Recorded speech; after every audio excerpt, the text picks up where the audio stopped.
그리고 불교가 원래 재밌는 거예요. 여러분 생각하고 달라요.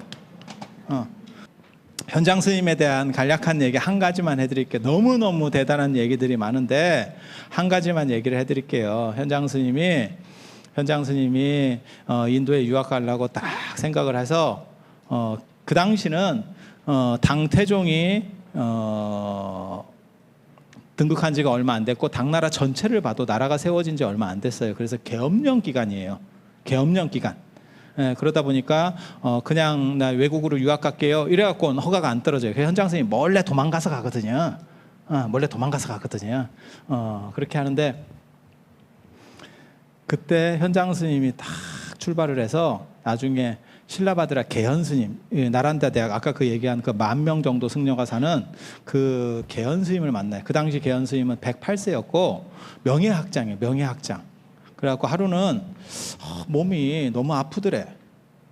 108세면 당연한 겁니다. 안 아프려고 하는 게 도둑놈이요. 당연히 아픈 거예요. 그거는 그렇지 않아요? 삭신이 쑤시.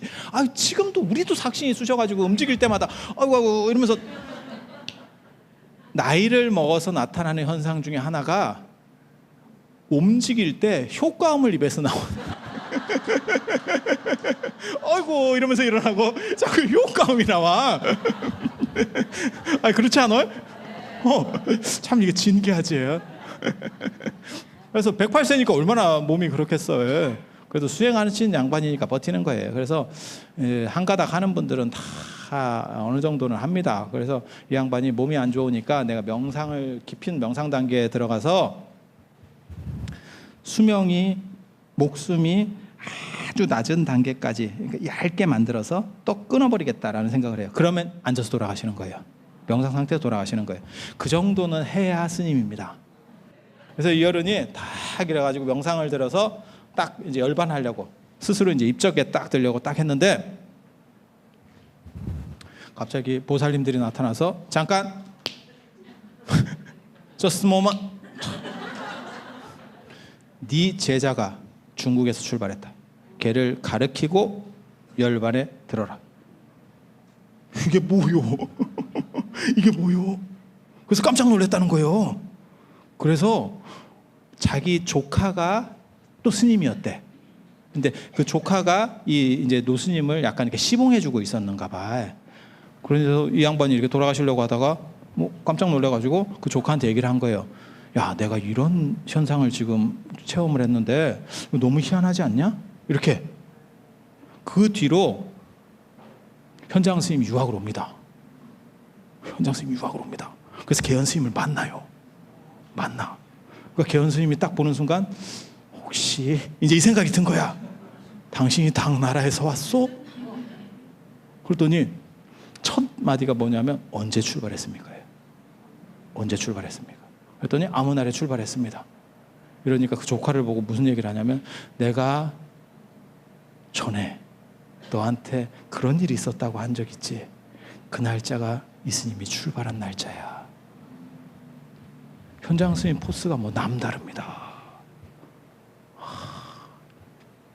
그리고 나중에 게일왕이라고 하는 왕이 인도 전국을 대상으로 전 종교인들에게 무차 대회를 그러니까 논쟁을 벌린 거예요.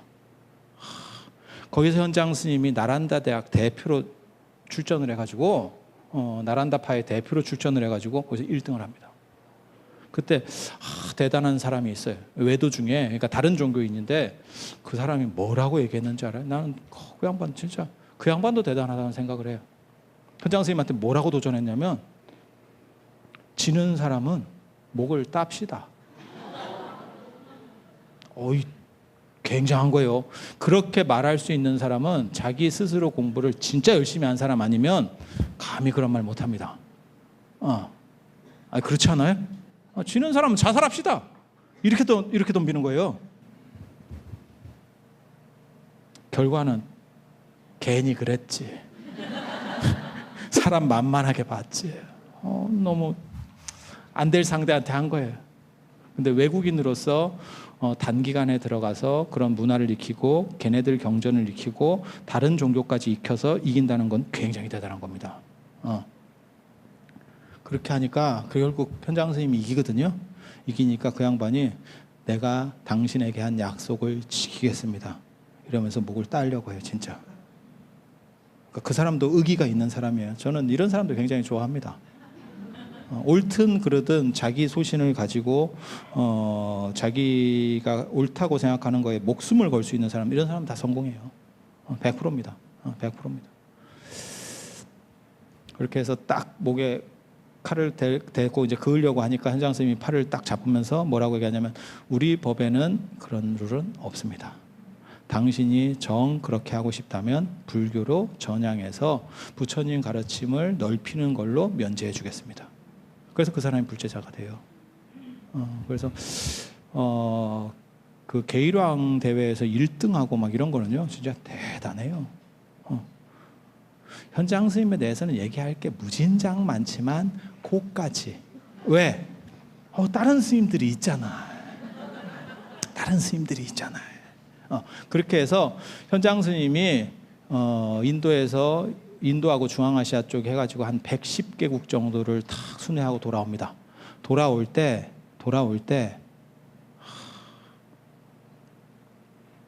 중앙아시아에서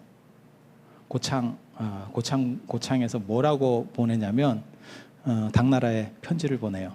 당나라 황제에게 편지를 보내요. 그때 이세민이에요. 이세민은 집권 기간이 굉장히 깁니다. 그래서 이세민에게 편지를 보내요. 뭐라고 보냈냐면 맨 처음에 잘못했다는 것부터 보내요. 계엄령 선포 기간에 불법으로 나간 거는 잘못했습니다. 하지만 저는 불교를 공부하고 너무너무 공부가 하고 싶어서 죽음을 무릅쓰고 갈 수밖에 없었습니다. 그리고 제가 이제 돌아왔습니다. 딱. 그 당시에 이세민이 고구려를 정벌을 하려고 가고 있었는데 딱 그 편지를 받고 현장 스님이 너무너무 중요한 인물이라는 걸 알아봐요. 왜? 현장 스님이 중앙아시아 인도까지의 모든 정보를 가지고 있는 세계인이에요. 그러니까 무슨 얘기를 하냐면, 내가 직접 가서 만나고 싶지만 지금 군사일이 있어서 갈 수는 없다. 스님을 주작대로로 모셔라.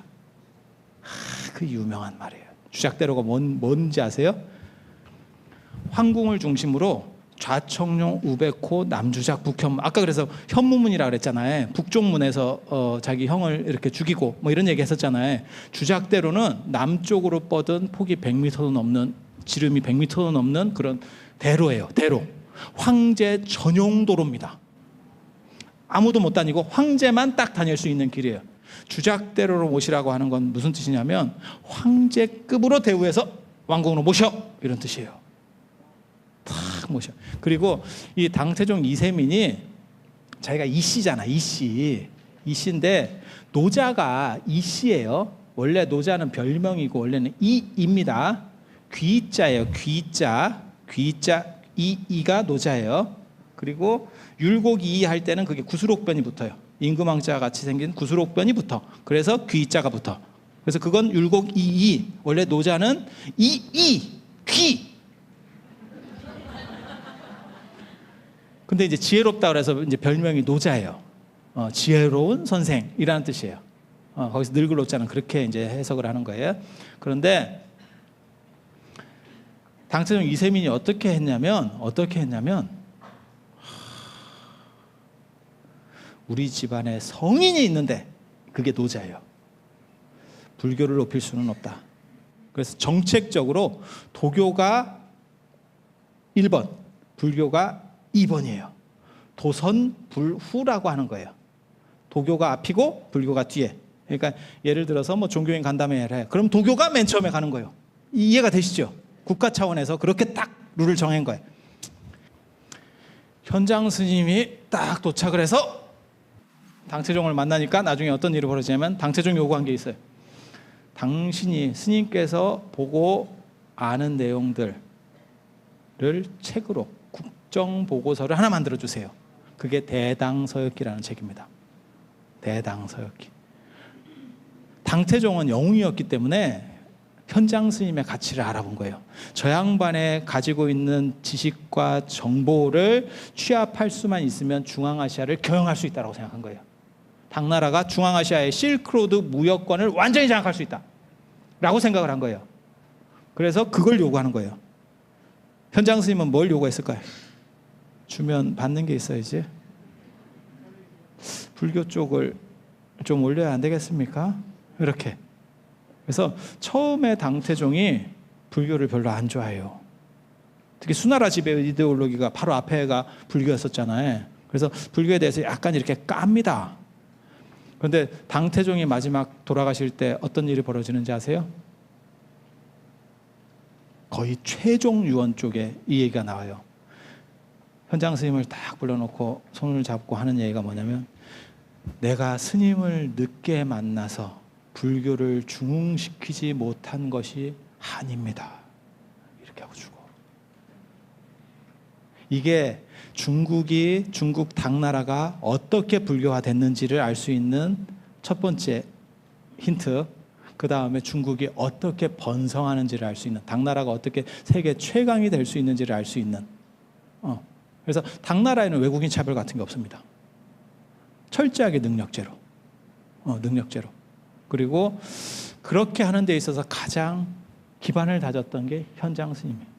현장 스님. 그리고 이 현장 스님 제자 되려고 현장 스님 명성이 막 너무너무 자자해서 우리나라 스님들도 갔어요. 중국까지 갔어요. 그 간 스님이 의상대사, 원효대사. 원효대사는 가다가 이제 한 번 가다가 이제 그 고구려 군대에 막혀서 돌아왔고, 두 번 다 의상 스님하고 원효 스님하고 같이 가려고 했었던 거예요. 그랬다가 한 번은 돌아왔고, 한 번은 이제 뭐 그 해골물 사건 들어보셨잖아요, 그죠? 해골물은 아니고 실제로는 무덤 사건이었었어요. 근데 그걸로 인해서 유학하는 것보다 모든 것은 다 내 마음에 있는 거지, 내 마음의 행복이라고 하는 것은 밖에서 구하는 것이 아니다 라고 하는 자각을 얻으면서 심생즉 종종법생, 신멸즉 토감불이. 마음이 생하면, 사실 그 해골물 사건 이런 것도 이게 스토리를 좀 풀어주면 재밌는데, 그건 한국 불교 할 때 해야 돼요. 지금 들어가면 이게 다 할 수가 없어요. 그래서 현장 스님이 만든 거는 법상종, 이거 자은종이라고도 하고 법상종이라고도 하는데, 이게 미륵종입니다. 미륵종. 유식학파, 인도의 유식학파를 배워와서 만든 게 미륵을 중심으로 하는 거예요. 그래서 우리나라 사찰로는 어디 생각해 보시면 되냐면, 요번에 세계문화유산 들어간 법주사, 그 다음에 저쪽에 금산사, 김제 금산사, 거기 미륵 장육존상이 있죠. 거기 3층으로 된 미륵전, 그죠? 법주사에도 청동 미륵대불이 있고, 그죠? 그래서 그런 게 다 이게 현장 스님 파예요. 현장 스님 파. 그리고 유가라는 뜻이 뭐냐면 요가예요, 요가. 우리는 요가 하면 몸 비트는 것만 생각하는데, 실제로는 요가라고 하는 게 명상이에요. 정신적인 명상을 나타내는 거예요. 그래서 현장 스님이 인도에서 불교를 가져와서 인도식으로다가 뭔가 재편하려고 하는 그런 노력들을 조금 해요. 하지만 그것은 먹히지 않아요. 단 현장 스님이 어떤 역할을 하냐면, 불교 수준을 인도에 필적할 정도로 확 끌어올리고 불교의 체계를 구마라집 이후로, 그래서 어떤 틀을 다지는, 그리고 그 틀이 다져지니까 체계가 확 분명하게 다져지니까 그 다음에 어떤 일이 벌어지느냐, 그 다음에 화엄종, 선종이 나오게 되는 거예요. 화엄종, 선종. 진짜 중국적인 것들, 최고의 중국 불교의 꽃들이 피어나기 시작하는 겁니다. 한국 불교도 마찬가지예요. 자장 스님이 신라 불교의 초석을 완전히 다져 놓으니까 그 다음에 원효 스님, 의상 스님 같은 분들이 나오는 거예요. 그래서 현장 스님의 역할은 체계를 다지고 하나의 불교의, 중국 불교의 어떤 흐름을 확립하는 거. 그게 현장 스님 역할이에요. 인도까지 가서. 그리고 중국 사람들이 굉장히 재밌는 게, 진짜 희한하다. 보통은 현장 스님 같이 이렇게 중국에 갔다 오고, 인도에 갔다 오고 이러면 원전이 있잖아요. 원전. 인도말에 대한 필연성이 있는데, 중국 사람들은 진짜 자존심이 대단해요. 경전을 하나 번역하잖아요. 현장 스님이 번역하잖아요. 원본을 안 봅니다. 번역본만 갖고 합니다. 그러니까 요즘 공부하는 방식하고는 달라요. 그런데 인도말하고 중국말은 아무리 번역을 잘해도 잘 안 맞아요. 잘 잘 안 맞아. 그런데 인도말을 중국말로 바꾸는 건 상당히 어렵습니다. 그러면 번역상에 아무리 번역을 잘해도 오류가 생길 수밖에 없어요. 오류가 생겨. 이게 굉장히 중요한 거예요. 왜 오류가 중요하느냐? 오류가 생기면 공부 못하는 사람은 그거를 그냥 왜 이렇게 되지? 하고 그냥 이렇게 물음표로 끝나게. 근데 머리가 좋은 사람은 그거를 자기 색깔로 채워넣어요. 그래서 제가 그런 얘기 하거든요. 너무 기억력이 좋은 사람은 창의력이 생기지 않는다. 왜? 기억력이 좋으면 머리가 뚜렷하게 딱 기억이 돼 있잖아요. 창의력이 발휘될 공간이 거의 없습니다. 그래서 약간 기억력이 좀 떨어지고 엉뚱한 애들이 창의력이 좋아요. 왜? 머리로 때우는 거요. 이렇게 잘 기억이 안 나. 그러니까 유도리로 이렇게 가는 거요. 똑같은 재밌는 얘기를 해도 마찬가지예요. 외워서 하는 사람하고 대충 줄거리만 딱 가지고 있다가 내가 그냥 연결해서 하는 사람하고 다르다니까요. 이해가 됩니까? 그래서 중국에 머리 좋은 사람이 나타나서 새로운 불교를 만들 수 있는데 그게 바로 화엄종의 현수법장 스님. 그리고 법장 스님 사형이 의상대사예요. 의상대사예요. 거기에도 막 진기한 스토리 있다. 여기와 관련해서는 진짜 몇 시간도 해도 진기한 게 끝도 없어요. 의상대사가 현장 스님 제자대로 갔어요. 현장 스님 제자대로 갔는데 현장 스님의 최대 단점 중에 하나가 뭐냐면 머리 좋고 다 그러는데 약간 인종차별을 해요. 왜 그런지는 저도 잘 모르겠어요. 근데 아마 당신이 귀족이 아니어서 그럴 거예요. 아주 잘 나가는 사람은 아예 귀족 출신들이 이렇게 수행자가 됐을 때는 차별을 잘 안 해요. 왜? 자기가 이미 가지고 있기 때문에. 근데 평민들이 위로 올라가면 컴플렉스들이 있는 경우들이 있어. 그래서 현장 스님이 그런 거 아닌가 싶어요. 의상 스님이 왜 현장 스님 제자가 되려고 갔음에도 불구하고 장안까지 갔음에도 불구하고 이게 다 지금 장안에서 이루어지는 거거든요. 장안 종남상이라고 하는 데서 이루어지는 건데 왜 현장 스님한테 안 가고 그 당시 화엄종은 굉장히 찌리합니다. 지엄 스님이라고 하는 분은 그 현장 스님하고 대도 못해. 뭔 뜻인지 아시겠어요? 게임이 안 돼, 게임이. 그런데 왜 화엄종 거기로 갔느냐? 기록은 없어요. 그런데 아마 제가 추정해 보는 바로는 현장 스님이 이렇게 약간 이렇게 차별하는 게 빈정이 상했는가 봐. 그렇다고 쇠가 빠지게 바다 건너 왔는데 힘든데 어떻게 돌아가겠어?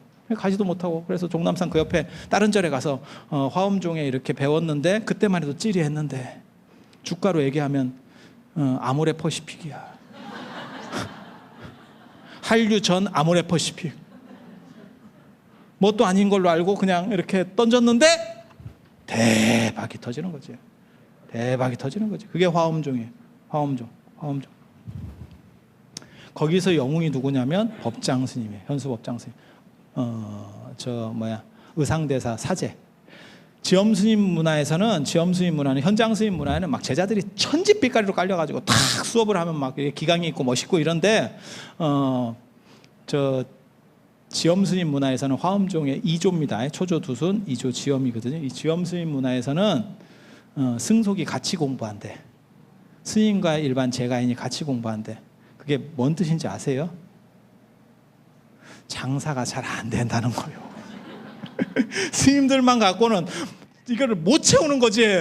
이게 먹고 살기가 힘든 거예요. 그러니까 그냥 일반인까지 다 풀어서 이렇게 다 같이 막 섞어서 받은 거예요. 그 중에 출가하기 전 법장 스님이 있었던 거예요. 법장 스님이.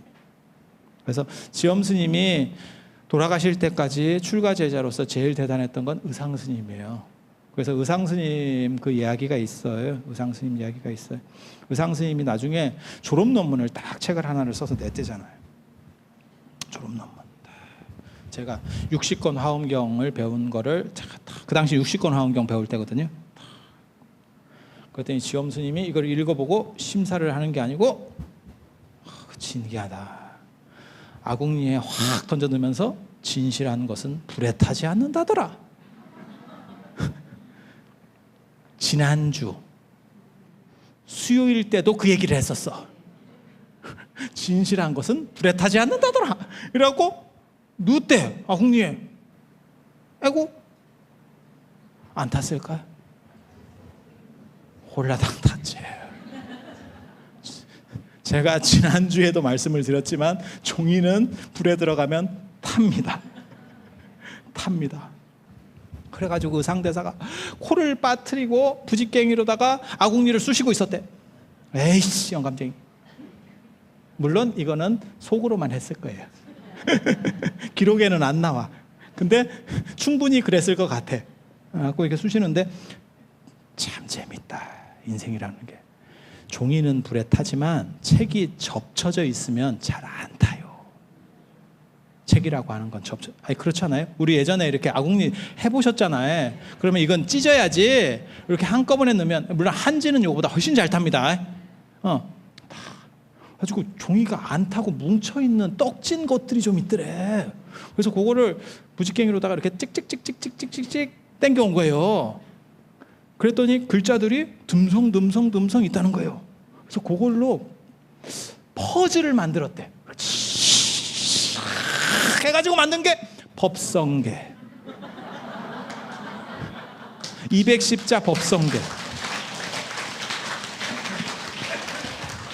아니 그렇게 가는 거예요. 근데 그 법성계를 가지고 이제 졸업을 하거든요. 이제 저 지엄 스님은 그렇게 해서 인가를 받고 졸업을 하고, 이 현수법장 스님은 그때까지도 스님이 아니었었어요. 스님이 아니었어요. 그리고 지엄 스님이 돌아가시고 난 뒤에 이제 출가를 합니다. 그래서 지엄 스님한테 많이 배웠다 그래서 지엄 스님이 돌아가셨는데도 불구하고 그 제자로 이제 출가를 해요. 그리고 이 양반이 측천무 시대래. 아까 이세민 다음에 당고종 이치가 있거든요. 당고종 이치 때 고구려가 망해요. 그래서 이세민이 있고 그 아들이 이치라고 하는 사람이 있고 이 부인이 측천무예요. 이 얘기도 진기한데 진짜. 아이고. 저 측천무가 또 우리 선배 출신이잖아요. 우리 선배. 우리 선배예요. 원래 그냥 간략하게만 말씀드리면 원래는 이세민 후궁으로 들어갔던 사람인데 후궁이 너무 많아가지고 이세민이 한번 보도 못했대. 너무 많아가지고. 그런데 그렇게 이 양반이 돌아가시고 나면 아버지가, 그러니까 황제가 돌아가시고 나면 자식이 있는 부인들은 그 자식이 있는 데 가서 살면 돼요. 자식 집에 가서. 그 아들들은 무조건 왕인 거예요. 이해가 되죠? 그러면 다 땅을 하나씩 이렇게 봉토를 받아. 그러니까 거기 가서 살면 돼. 그게 왕부야, 왕부. 거기 가서 살면 돼. 근데 자식이 없고 저런 여자들은 어디 살 데가 없어. 그럼 왕궁에서 계속 살게 하면 되는 거 아닙니까? 내 후궁 받아야지. 방을 빼줘야 될 거 아니요? 방을 빼야지. 근데 방을 빼는데 저 양반들을 민간에 풀어줄 수도 없다는 거예요. 민간에 잘못 풀면 저 양반들이 일반 사람들이랑 이렇게 결혼을 하면, 그런 일이 혹시라도 벌어지면 왕실의 권위가 떨어져요. 그래서 저런 사람들을 어디다 넣냐면 정업원이라고, 정업사라고 그래서 깨끗한 업을 닦는다는 거예요. 절 안에 다 비구니를 만들어 가지고 돌아가신 선왕의 명복을 빌게, 그렇게 해서 죽을 때까지 그렇게 딱 감금시켜 버리는 거예요. 이해가 되죠? 그렇게 그랬는데 당고종 이치가 자기 아버지 재지내러 갔다가 깎았는데도 포스가 남다르대. 저도 잘 이해가 안 가요. 보통 이렇게 밀면 인물이 확 죽습니다. 그런 게 있어요. 밀면 이게 확 죽거든. 근데 깎았는데도 포스가 남다르대. 그래서 거기서 문제가 생겨서 빼와서 당신 부인으로 삼는 거예요. 좀 진기하지? 진기하지? 그랬는데 이치라고 하는 사람이 이게 지병이 있어요. 통풍 뭐 이런 거 있죠? 그런 거 같아요. 이렇게 상황을 보면. 그래서 그 태국궁에 살 때 거기 또 약간 습지거든요. 자꾸 발병을 해요. 발병을 하면 만 거에 아무것도 하기가 싫대. 아프니까. 그래서 그때 정치를 누가 했냐면 측천무가 했다고. 마누라가 이제 대신해 주는 거야. 도장 대신 찍어주고. 그래서 남편은 그냥 이렇게 상징적으로 있고, 그러다가 나중에 당고종 이치가 죽고 나서 측천무가 이미 실권을 다 장악하고 있었기 때문에 내가 황제야 이러면서 올라가서 신성황제, 주라고 하는 나라를 세우고 신성황제. 당나라 때 그때 장 끊어집니다. 그리고 나중에 그걸 이제 뒤집어 엎으면서 누가 올라오는 거냐면 당현종 이윤기가 올라오는 거거든요. 그 이제 양귀비. 이때 스토리 진짜 많거든. 진기한 스토리 막 엄청나게 많아요. 근데 이런 얘기들을 해줄 것 같아요? 방법이 없어요. 방법이 없어요. 그래서 이 측천무가 황제 때 법장 스님이 출가를 하세요. 법장 스님이 출가를 하세요. 그래서 출가를 하시고 화엄종이라고 하는 게 모든 것은 다 서로 관계성 속에서 연결돼서 존재한다 라고 하는 게 화엄 사상이라고 보시면 돼요. 그러니까 쉽게 그냥 간략하게만 얘기해 드릴게요. 천태지자대사가 그 당시에 요청받고 있었던 거는 새 블럭을 어떻게 해서든지 하나의 중국이다라고 만들어내야 되는 게 그 당시 요청이었었어요. 시대적 과제라고 보시면 돼요. 정부에서 요청하는 게 아니고 시대적 과제라고 보시면 돼. 거기에 맞췄기 때문에 천태종이 확 올라가는 거예요. 그게 회삼귀일 1년 3천 뭐 이런 얘기들이에요. 삼재원용 이렇게 세 가지가 다 하나다라고 하는 걸 얘기했었고, 화엄종에서 얘기하려고 하는 건 뭐냐면 모든 것은 다르지만 실제로 깨달음에서 보면 모든 것은 다 조화롭게 되어 있다. 무슨 얘기냐면 단풍 생각하시면 돼요. 단풍. 가을에 우리가 단풍을 보잖아요. 하나도 같은 색의 단풍잎은 존재하지 않습니다. 맞죠? 똑같은 건 없잖아요. 다 같은 나무에 있는 단풍이라도 실제로는 다 색이 조금씩 다르겠죠. 그렇지 않을까요? 똑같은 게 존재할 수 있을까요? 그건 불가능하겠죠. 그렇게 다양하게 얼룩덜룩 있는 것이 다 모여서 아름다운 단풍이 되는 거예요. 그래서 화엄종에서 말하는 건 그거예요. 세상에는 잘 나가는 사람도 있고 못 나가는 사람도 있고 잘생긴 사람도 있고 아닌 사람도 있지만 실제로는 모두가 조화를 이루어서 완성돼 있다라고 하는 거예요. 그러니까 누구는 더 대단하고 누구는 못하고가 아니고 그렇게 생각하지 말라는 거예요. 못한 사람도 있고 대단한 사람도 있어. 하지만 모두가 깨달은 부처님 안에서 보이는 사람들이야. 단풍은 어떤 게 이쁘고 어떤 건 안 이뻐가 아니고 안 이쁘고 이쁜 것들이 다 섞였을 때 가장 아름다운 단풍이 만들어진다는 거예요. 그게 화엄종이에요. 화엄종. 그러면 당나라에 속해 있는 외국인이든 뭐 별로면 사람들도 다 자기 색깔을 내면서, 그러니까 누구는 뭐 지배하고 누구는 지배당하고가 아니고 능력껏 자기 조화롭게 사는 거예요. 그러니까 지금 한국 사회 같은 경우는 수직으로 딱 정해가지고 제가 그런 얘기 하거든요. 올림픽이라고 하는 것이 사회 악이다. 전 세계 사람들이 만들어 놓은 악이다. 왜? 전 세계 사람들을 1등에서부터 순위를 정해. 그래서 우리 옛날에 그 88 올림픽 때 기억나세요? 하키 선수 은메달 따고 울었어. 억울하다고. 전 세계 2등하고 운 거는 우리나라밖에 없을 거예요. 전 세계 2등이면 얼마나 잘한 거예요. 아니 안 그래요? 전 세계 10등을 해도 잘하는 거예요. 아니 그렇지 않아요? 그런 거예요. 그런데도 마치 뭐 금메달 아니면 뭐 하는 것처럼 지금도 우리가 그렇죠. 그래서 막 목숨을 걸고 있죠, 그 사람들이. 그래서 전체를 막 서열로 이렇게 하면 한두 사람, 맨 위에 정점에 있는 한두 사람은 행복하고 나머지는 다 불행하다는 거예요. 근데 화엄이 얘기하는 건 뭐지? 모든 것들은 서로 관계돼서 가치를 가지는 거야. 그래서 기가 막힌 얘기를 한 가지 해드릴게요. 의상 스님이 뭐라고 얘기했냐면 아버지가 있고 자식이 있잖아요. 언뜻 생각할 때는 아버지가 먼저 있고 자식이 있는 것처럼 생각된대. 그죠? 아버지가 있어야 자식이 있을 거 아니에요. 그런데 아버지라고 하는 명칭은 자식이 있을 때 비로소 생긴대. 자식이 없으면 아버지도 아니라는 거예요. 그건 그냥 한 남자지. 저는 남자예요. 아버지는 아니지. 그치? 그리고 실제로 내가 자식이 하나 있어. 그래서 나는 아버지가 됐어. 하지만 이 자식이 죽거나 어떻게 되잖아요? 그럼 나는 또 아버지가 아닌 거예요. 그 얘기는 뭐냐면 모든 것은 관계로 규정지어지고 정해진 것은 없어. 그리고 모든 것은 그 자체로 부족하든 아니든 다 의미점을 가지는 거야 라고 얘기하는 게 화엄이에요. 그래서 대조화 경계를 이루면서 당나라를 하나의 거대한 뭐랄까 융합의 사회로 만들어가는 거예요. 저 큰 땅덩어리가 융합을 하니까 얼마나 발전할 수 있겠어요. 그러니까 천하를 호령하는 진짜 당나라 황금기가 이치 칙천무 때예요. 그리고 저게 언제까지 가냐면 이윤기 때까지, 당현종 때까지, 개원의 치까지 갑니다. 근데 이윤기가 너무너무 정치를 잘하다가 나중에 너무 오랫동안 정치를 잘하고 너무 잘 돌아가니까 딴짓을 했지. 실증이 난 거야. 실증이. 그래서 이제 자기 며느리랑 이렇게 하다가 그 사건이 터지는 거잖아요. 참, 뭐 그런 거예요. 그게 이제 장한가, 백거의 장한가에 나오는 거지. 그렇게 해서 화엄종이라고 하는 게 딱 이게 이제 발전하면서 현수법장이 칙천무 시대 때 최고 종교인으로 올라옵니다.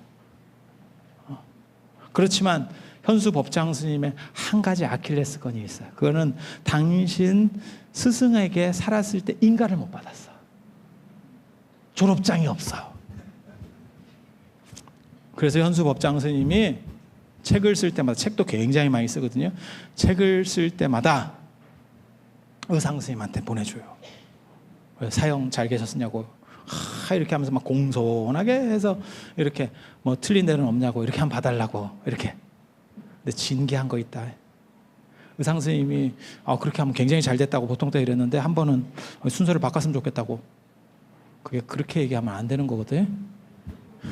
그 당시에 법장 스님은 전 세계 1인자라고 보시면 돼요. 중국의 그 당시 당나라의 1인자면 전 세계 1인자라고 보시면 돼요. 근데 그 의상 스님이 약간 태클을 놓은 거예요. 그래서 지금도 2가지 본이 전해져요. 그 주석서에는. 굉장히 재미있어요. 그리고 칙천무 같은 경우는 우리 선배 출신이라 그랬잖아요. 그래서 불교적인 소양이 굉장히 있어요. 그래서 불교를 이렇게 다 지원하고 이런 기본이 되어 있습니다.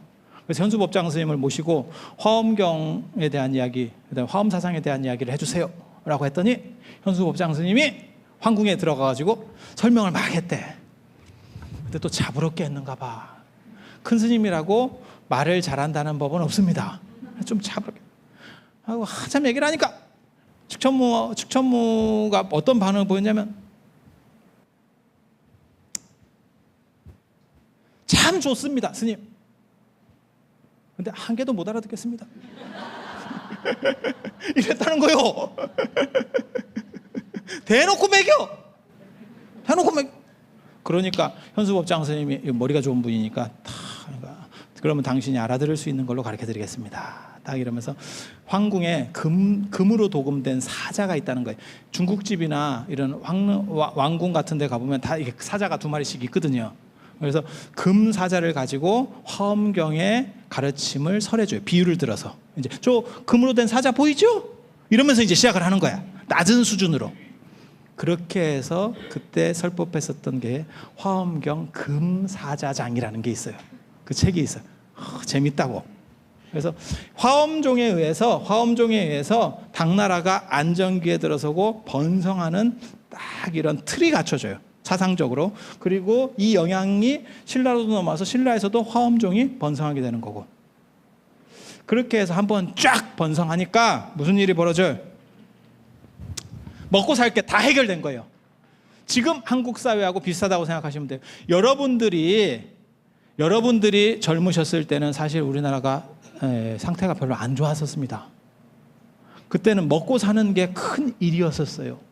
입밥에 고깃국이라고 하는 게 어떤 화두 같은 거였었어요. 뭐 제삿날 잘 먹으려고 며칠 굶네 이런 얘기들이 있을 정도로. 식사하셨습니까가 인사에 있는 시절이에요. 지금은 너무 많이 먹어서 살 빼는 게 이제는 관건이에요. 어떻게 하면 살을 뺄까? 이게 지금 관건이고, 그때만 하더라도 진짜 먹을 거라고 하는 게 큰 문제였었잖아요. 그죠? 그래서 지금은 개인의 행복, 그러니까 이게 경제적인 기반이 만들어지면 인간은 행복하려고 하는 욕구가 훨씬 더 강력해집니다. 그러니까 먹고 사는 게 행복이 아닌 거예요, 이제는. 그리고 작은 말도 상대에게 상처를 주고. 그래서 당나라 때도 마찬가지예요. 화엄종이 기반을 딱 다지면서 경제력이 확 올라가니까 그 다음부터는 인간의 행복 문제로 초점이 넘어갑니다. 그게 선종이에요. 명상주의가 대두하기 시작한다고. 지금도 마찬가지죠. 지금도 젊은 사람들 안에서 뭐 명상, 요가, 행복, 힐링, 뭐 어쩌고저쩌고 이런 것들 많이 있잖아요. 그죠? 그래서 이런 식으로 움직일 수 있는 게 여기 경제 기반이, 여기서 엄청난 경제 기반이 갖춰진 거예요. 대당불야성이라고 할 정도로 진짜 밤에도 불이 꺼지지 않는 그러한 굉장한 경제 기반이 결국 명상주의를 촉발하게 돼요. 거기에서 나오는 최고 영웅, 당나라의 최고 영웅 해능 스님. 해능 스님이 말하려고 하는 건 뭐예요? 모든 사람은 다 붓다다. 모든 사람은 붓다다.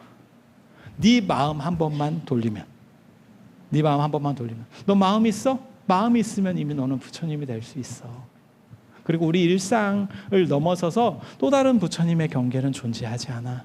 너는 이미 행복해. 너는 왜 그걸 몰라? 그렇게 얘기하는 거예요. 행복은 수련을 통해서 얻는 게 아니고 네가 행복하다는 걸 자각하는 데 시작되는 거야. 그런 걸 보고 육조 혁명이라고 하는 겁니다. 그리고 한 번 더 얘기를 하면 화엄종에서 아까 그런 얘기 했었잖아요. 마치 단풍처럼 모든 단풍잎들은 그것이 이쁘든 안 이쁘든 간에 다 섞여서 자기 나름대로의 존재 가치들을 하고 있다. 그 다음에 나오는 건 뭐예요? 모든 사람은 그와 마찬가지로 모든 사람은 이미 다 깨달아 있는 거야 라고 말하는 보다 실질적인 얘기를 해주는 게 선종. 그럼 왜 선종을 조계종이라고 하느냐? 해능 스님이 광동성 조계산에 살았어. 그래서 선종의 특징 중에 하나가 산 이름을 많이 따요. 산 이름을. 왜 조계산이냐? 그 동네가 다 조씨 땅이요. 조씨 땅이요. 장가계가 왜 장가계예요? 장량이 땅이요. 장량이 땅. 한나라 때, 한고조 때 인물인 장량 땅이에요. 그래서 장가집 땅이라서 장가계요. 이 동네는 다 조씨 땅이에요. 조씨 땅. 그 당시에 조씨 땅이 굉장히 많아요. 그래서 개울이 누구 개울이요? 조씨 개울이요. 그 산은 누구 산이요? 조계산이요. 그래서 조계산에 살았다 그래서 조계종. 정확하게 말하면 조계산 보림사, 지금 남아선사라고 하는 절에서 주석하시면서 이 가르침을 폈어요. 그래서 지금 우리가 조계종이라는 얘기가 나오는 거예요. 자, 그래서 선종까지 단시간에, 진짜 짧은 시간 안에 중국 불교만 다 나왔어요.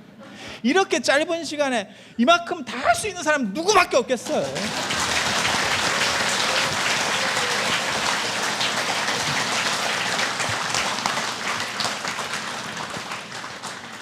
박수 칠 때 떠나도록 하겠습니다.